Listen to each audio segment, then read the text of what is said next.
Welcome to Bariatric Business Accelerator, the podcast created for busy weight loss practitioners and their teams who want to systematize, simplify, and accelerate the growth of their new or existing weight loss practice. I'm your host, Karol Clark, and today we're talking about how to effectively move from idea to implementation in your weight loss practice. If you are like most of the practitioners that I work with, you have a ton of great ideas. Whether it's a new service you want to offer, a new patient education program, a marketing strategy, some new tool you want to use, the challenge isn't usually coming up with the idea itself. The challenge is moving it into continuous, successful implementation. In these next few minutes, I'm going to share with you a simple framework that you can use to take action with great confidence in your practice. The first thing you need to do is have clarity and prioritize. So first, get really clear about the one idea that you want to focus on. Put some on the back shelf, keep them listed, but start with one. Write it down in one sentence and what the goal is there. Prioritize it. Ask yourself, is this going to move the needle for my practice, or is it just something fun to do, or is it just something that we have on our list? Does it align with your overall goals? Does it align with your patient needs? It's a quick filter, a way for you to keep you from chasing shiny objects. And it also helps keep your energy focused on what is going to matter most for you in your practice.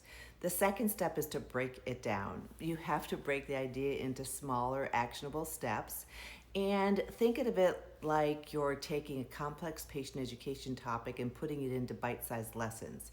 What are the 3 to 5 main actions that are needed? For example, let's say you want to start a new cash pay program and you want to add that to your offerings. You might talk about these steps. First, you want to look at pricing. What are your competitors doing? What's your cost? You want to look at your patient materials that you may need, and also what you're going to need to take it to market. Chunk it down into doable sections and monitor your progress along the way.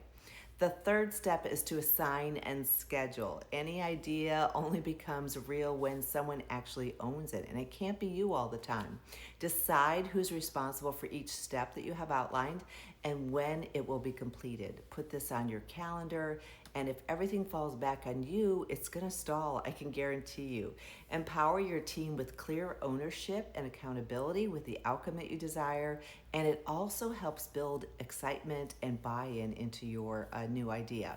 Step 4 is to test and adjust. Once you launch, treat it like a pilot. That is essentially what it is at the beginning. Measure the results that you're getting, the feedback that you're getting from patients and your team, and make quick adjustments. Don't wait for perfection. I've done that before. It really does come. So you need to get out there and try things. Implementation is more about momentum. Just like with weight loss, small refinements along the way will get you to your desired outcome faster than waiting to feel like everything is flawless and ready to go. We do want to be prepared, but we don't want to get paralyzed by that. So remember, clarify and prioritize, break it down into smaller steps, assign and schedule that, and test and adjust. That's the path if you want to go from idea to implementation in your weight loss practice. And I promise you, if you put this framework into practice, you'll stop feeling stuck in planning mode and start seeing real results in your weight loss practice. I want to thank you for watching this, and I just want to say that I work with so many practitioners with great ideas. I'm helping people right now. Sometimes it can be a little overwhelming for me right now too, but I work with people to implement new cash pay programs, new frameworks for their anti-obesity medications. It might be adding on aesthetics in their practice. It might be adding on cash pay surgery. It might be building an entire program from scratch, or taking an objective look and then recommending changes that then I help them implement.